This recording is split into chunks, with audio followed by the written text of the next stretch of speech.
Chapter 23, A Royal Invitation. Alex and Connor were both given their own chambers in the palace. It had been the first time since their stay at the Shoe Inn that they had slept in a bed, and it was the first night since they had arrived in the Land of Stories that they had gotten a full night's rest. They were so exhausted that they slept until mid-afternoon the next day. It was strange for them to sleep apart from each other. Alex and Connor both woke up every hour or so each looking for the other, and had to remind themselves where they were and that they were finally safe.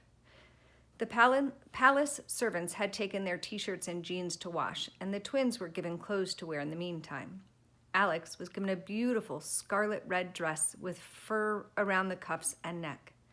Connor, against his will, wore a buttoned-up shirt with the collar far too ruffled for his taste and a pair of bloomers. For the first time in 2 weeks, they were dressed like they belonged there. The entire palace was buzzing with the news of Goldilocks' escape and Jack's disappearance. The twins couldn't help but smile behind the back of the frantic soldiers they passed in the halls. They knew that, wherever Jack and Goldilocks were, they were together. The twins offered to go meet the fairy godmother with Froggy, but he wouldn't allow it just yet. "After the journey you've had, I insist you stay a day or two and catch your breath," Froggy said. And so they stayed for the next couple of days. They ate every meal with Queen Snow White and King Chandler in the massive dining hall. Snow White told the twins amazing stories as they ate, about growing up in the palace, living with the dwarves, and the different reactions she'd encountered when people had thought she had come back from the dead. Snow White invited the 7 dwarves over for dinner one night. The twins had wondered why one half of the table in the dining hall was significantly lower than the other, until the dwarfs marched in and took their places around it. Alex and Connor laughed and laughed until their stomachs hurt at the stories they told. Connor beat all 7 of the dwarfs and Froggy in a game of cards and took all their gold coins. It was the most fun the twins had had since they'd arrived in the fairy tale world. But things became awkward once Connor asked King Chandler, "Why were you so interested in a dead girl anyway?" The twins spent their days in the enormous palace library. Alex scanned through every book on the shelf, looking for anything that could put them on the path to finding a new way home. It took her 3 days to go through all the books, but she found nothing. Connor watched her from the sofa every day while enjoying dessert after dessert from the kitchen. "I think it's time we left this place," Alex told Connor. "You want to leave?" Connor asked. "Why? This place is great." "I don't want to overstay our welcome," Alex said. "We're not going to find a way home sitting around a palace. Froggy said he would help us look. The sooner we start, the sooner we'll be home. Besides, despite what she may do to us, we promised Froggy we would let him take us to the fairy godmother.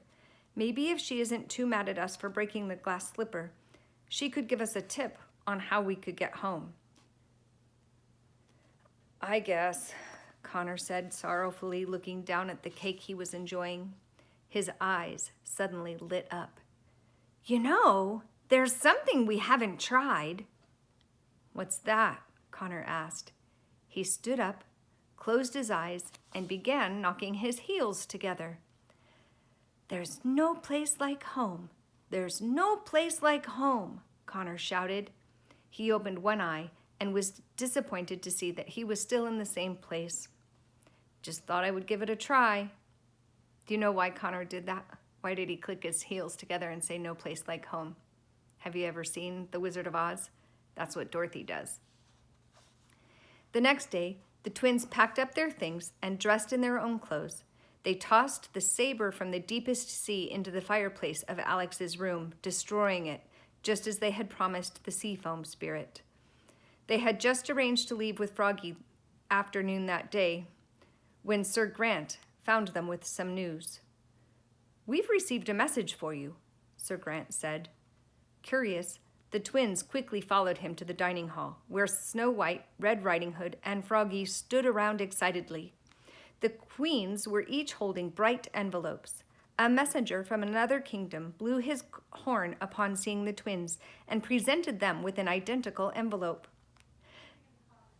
Cinderella had her baby, Snow White told the twins. It's a girl. The twins eagerly opened the envelope.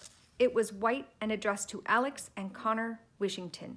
A golden wax seal on the back was in the shape of the glass slipper. The invitation said,